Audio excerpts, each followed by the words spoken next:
प्रणाम। ओम नमः शिवाय। हेलो फ्रेंड्स, कैसे हैं आप? वेलकम है आपका अपने चैनल जिसका नाम है दक्षिणावर्ती एस्ट्रो विद मीशा।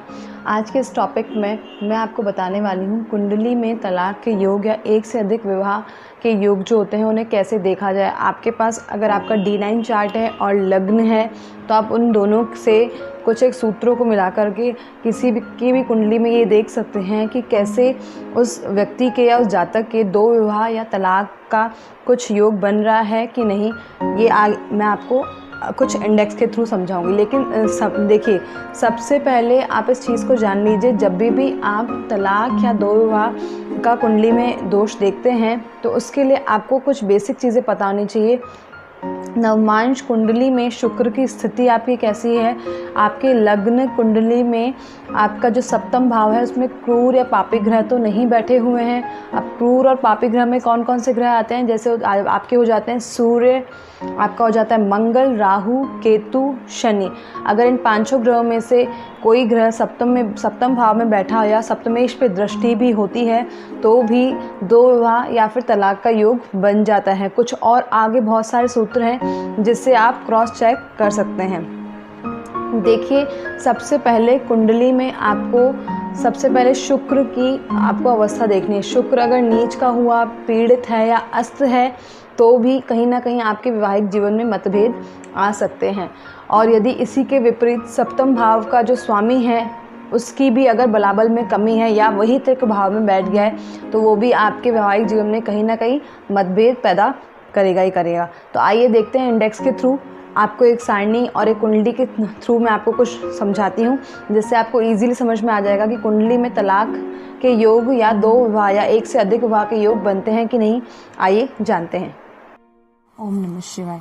जैसा कि दोस्तों आपको पता है, आज का टॉपिक है हमारा कुंडली में कैसे देखें तलाक या एक या एक से अधिक यानी दो विवाह के योग। तो देखिए, इसमें कुछ रूल्स एप्लीकेबल होते हैं। सबसे पहले आपको एक चीज़ पता होनी चाहिए, जब भी आप अगर दो विवाह या तलाक का योग देखना चाहते हैं तो आपके पास लग्न और आपकी नवमांश कुंडली यानी जातक की नवमांश कुंडली और लग्न कुंडली दोनों आपके पास होनी चाहिए। आजकल इजीली मोबाइल ऐप पे आप उसको डाउनलोड करके D9 चार्ट देख सकते हैं।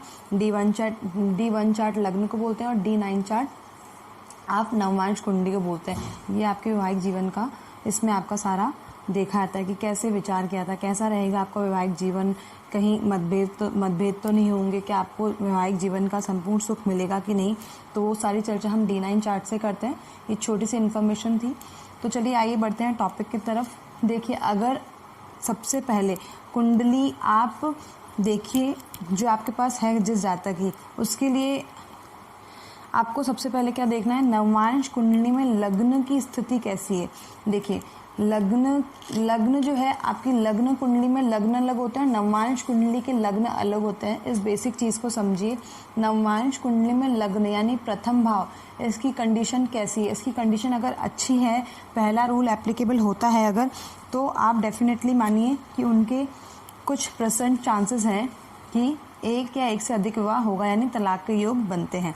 तो देखिए, यहाँ मैंने एग्जाम्पल लिया है, यहाँ लग्न कुंडली लिए मैंने, यहाँ पे एक नवमांश कुंडली ली है जिसमें लग्न है 8 यानी वृश्चिक राशि। और यहाँ पे देखिए, ये स्वय राशि होकर के उच्च के होकर बैठे हैं। स्वय राशि में होने पर या उच्च के होने पर जो भी होता है लग्न होता है उसकी कंडीशन जो होती है अच्छी हो जाती है। तो यहाँ देखिए 8 नंबर की स्वयं की राशि में ही मंगल बैठे हुए हैं, इसलिए यहाँ पे जो आपकी नवमांश कुंडली है उसमें लग्न की कंडीशन जो क्या है अच्छी है, वो स्वय राशि के होके बैठे हैं। तो पहला रूल तो देखिए एप्लीकेबल होता है, वो फुलफिल हो जाता है।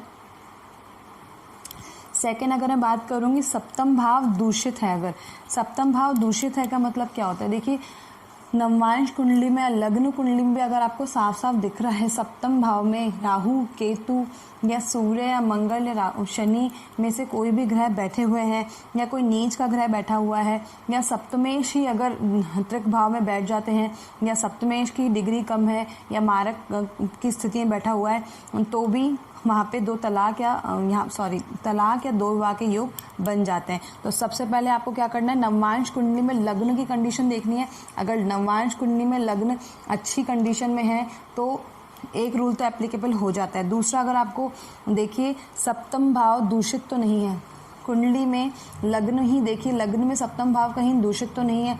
अगर दूषित है तो भी आप डेफिनेटली मानिए उस व्यक्ति के या जातक के एक या एक से अधिक विवाह होंगे।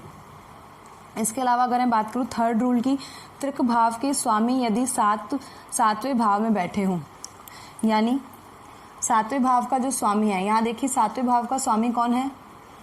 शुक्र है। 2 नंबर की राशि का स्वामी कौन होता है? शुक्र होता है। वो खुद ही त्रिक भाव में बैठ गया। 6, 8, 12 ये त्रिक भाव होते हैं और देखिए यहाँ पे शुक्र खुद त्रिक भाव में बैठ गया है, इसलिए यहाँ पर भी ये रूल एप्लीकेबल होता है। जब सप्तमेश यानी सप्तम भाव का स्वामी यदि त्रिक भाव में बैठ जाए, नवमांश कुंडली में यदि सप्तम भाव का स्वामी किसी भी त्रिक भाव में बैठ जाए, यानी 6, 8, 12 में यदि बैठ जाता है तो भी आप निश्चित मानिए उस व्यक्ति का तलाक होगा या एक से अधिक विवाह के योग बनते हैं। अगर इस जगह हम बात करूँ 4th पॉइंट, तो सातवें भाव के जो स्वामी होगा, सातवां भाव जो स्वामी है, उसकी युति या उसकी दृष्टि संबंध से कहीं ना कहीं वो युति बना रहा है राहु केतु या मंगल या आपका शनि से, यानी पापी और क्रूर ग्रह से अगर युति बना रहा है, दृष्टि संबंध है, तो भी आप डेफिनेटली मानिए उस जातक के तलाक के योग बन जाते हैं। यहाँ अगर मैं नवमांश कुंडली में देखूँ, 7 नंबर हाउस में लिखा हुआ है 2 और 2 नंबर की राशि का स्वामी कौन होता है? शुक्र होता है। शुक्र देखिए यहाँ पे युति बना के बैठा है केतु के साथ में, शुक्र और केतु की युति होके बैठी है त्रिक भाव में, तो भी आप ये देखिए ये रूल भी एप्लीकेबल होता है। तो डेफिनेटली इस कुंडली में अगर मैं देखूं और अगर हम कह सकते हैं तो इस जातक के 2 विवाह होंगे या एक से अधिक विवाह या तलाक के योग निश्चित ही हैं। यहाँ पे तो देखिए बहुत सिंपल सा अगर आपको दिख रहा है, लेकिन अगर दृष्टि संबंध भी होता है, जैसे यहाँ पे शुक्र अकेला है और सामने अगर राहु है या केतु उधर बैठ जाता है, या दृष्टि संबंध भी होता है या राहु की या केतु की या किसी भी पापी ग्रह की इस पर दृष्टि पड़ती है, तो भी ये दृष्टि संबंध से भी युति बन गई है। इससे भी हम ये देख सकते हैं कि कुंडली में जातक के तलाक के योग हैं। 6 नंबर की बात करूंगी, 6ठे नंबर का जो रूल है वो यह कहता है यदि नवमांश कुंडली में धन योग बनता है, तो देखिए धन योग क्या होता है? धन योग को यहाँ पे मैं बहुत छोटे तरीके से समझा लेती हूँ, कभी ब्रीफ करके बहुत अच्छे से एक वीडियो बनाऊंगी। धन योग वो होता है जब देखिए कुंडली में कोई आपका योग कारक राजयोग या विपरीत राजयोग या आपका परिवर्तन योग बन रहा हो या लक्ष्मी योग बन रहा हो, या यूं कह लीजिए कोई ग्रह उच्च का होकर बैठा हो या बृहस्पति और शुक्र की युति भी हो रही हो, तो भी इसे हम धन योग कह रहे हैं। लेकिन ये नवमांश कुंडली में बनना जरूरी है, इसीलिए मैंने आपको कहा था आपके पास नवमांश कुंडली होना रीडिंग के लिए बहुत ही ज़्यादा ज़रूरी है। तो यहाँ देखिए 6, 8, 12 का स्वामी 6, 8, 12 में बैठ गया है। 6, 8, 12 में यानी 7वें नंबर की राशि यहाँ लिखी हुई, 7वें नंबर की राशि का स्वामी कौन होता है? शुक्र होता है। शुक्र देखिए खुद 6, 8, 12 का स्वामी 6, 8, 12 में बैठ गया है, तो ये विपरीत राजयोग बन रहा है। विपरीत राजयोग में भी आपको धन मिलता है, तो यहाँ पे ये भी बहुत ही स्ट्रॉन्ग एक साइन है यहाँ पे इनके धन योग का। तो इस जातक की कुंडली में बहुत सारे रूल्स होते हैं, देखिए वो जो आपको दिख रहे हैं। एक और टॉपिक जो मैंने छोड़ दिए यहाँ पे, हाँ जी, 2, 7, 12 के स्वामी जो होते हैं यदि उपचय भाव में बैठे हों, यानी आपके 2nd हाउस के स्वामी, 7वें हाउस के स्वामी और 12वें हाउस के स्वामी, यानी 12वें भाव के स्वामी यदि त्रिक भाव में बैठे हों तो भी उपचय भाव में बैठे हो। उपचय भाव क्या होता है आपका कुंडली में? उपचय भाव आपके होते हैं 6ठा, 3रा, 10वां और 11वां, ये आपके उपचय भाव होते हैं। यदि कुंडली में दूसरे, 7वें और 12वें भाव के स्वामी उपचय भाव यानी 6ठे, 3रे, 10वें और 11वें भाव में बैठ जाते हैं, तो भी आपका यहाँ पे तलाक का योग बनता है। ज़रूरी नहीं है ये रूल हर कुंडली में एप्लीकेबल हो, लेकिन मैंने आपके लिए बहुत सारे पॉइंट्स दे रखे हैं जिससे आप इजीली पता कर सकते हैं। और देखिए कुछ कुंडलियों में हो सकता है 4-5 पॉइंट हो रहे हो एप्लीकेबल, तो भी निश्चित मानिए तलाक होगा। कुछ में एक नहीं हो रहा हो तो इसका मतलब ये नहीं कि उस जातक की कुंडली में तलाक योग नहीं होगा या द्विजातीय विवाह नहीं होगा। लेकिन देखिए जैसे इस कुंडली में अगर मैं देखूं तो दूसरे भाव का स्वामी कौन है आपका? दूसरे भाव का स्वामी है शनि, 7वें भाव का स्वामी है शुक्र और 12वें भाव का स्वामी है शुक्र। इनमें से कोई भी आपका तीसरे में, 6ठे में और 10वें और 11वें में नहीं बैठा है। तो यहाँ पे इसका मतलब ये नहीं कि इनके ये रूल नहीं एप्लीकेबल हो रहा तो इसमें तलाक के योग नहीं बनेंगे। इनमें से अधिकाधिक जो एप्लीकेबल होंगे रूल, यानी ज़्यादा से ज़्यादा रूल एप्लीकेबल होंगे, उनसे भी हम ये देख सकते हैं कि जातक के तलाक के योग बनते हैं कि नहीं।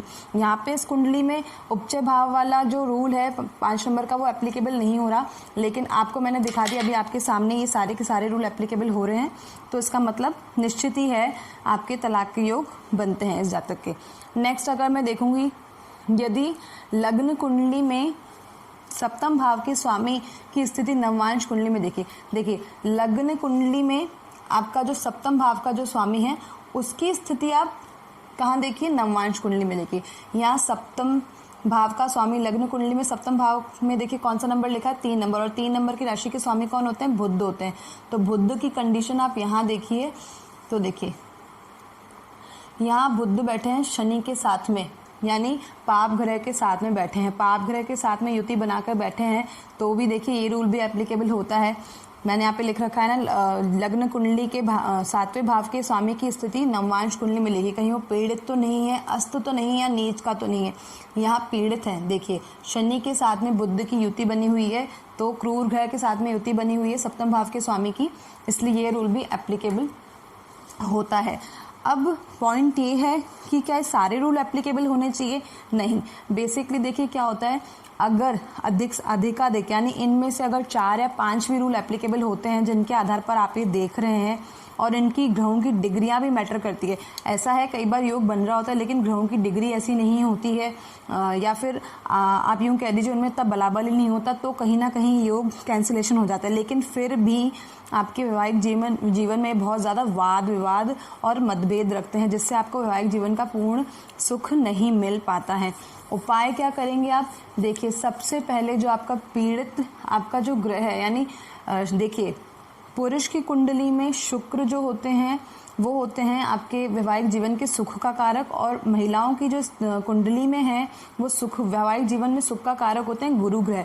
तो आप इनके बीज मंत्र पढ़िए, इनका दान कीजिए, इससे भी आपको बहुत ज़्यादा फर्क पड़ेगा। और अगर मैं एक बहुत ही अच्छा उपाय आपको सटीक बताना चाहूँ तो शिव जी की उपासना, जी हाँ शिव जी की उपासना करिए। शिव जी की उपासना करने से भी आपका वैवाहिक जीवन कहीं ना कहीं संतुलित होगा, और आपके जो ये विवाह में तलाक की जो प्रॉब्लम्स आ रही हैं ये दूर हो जाएंगी।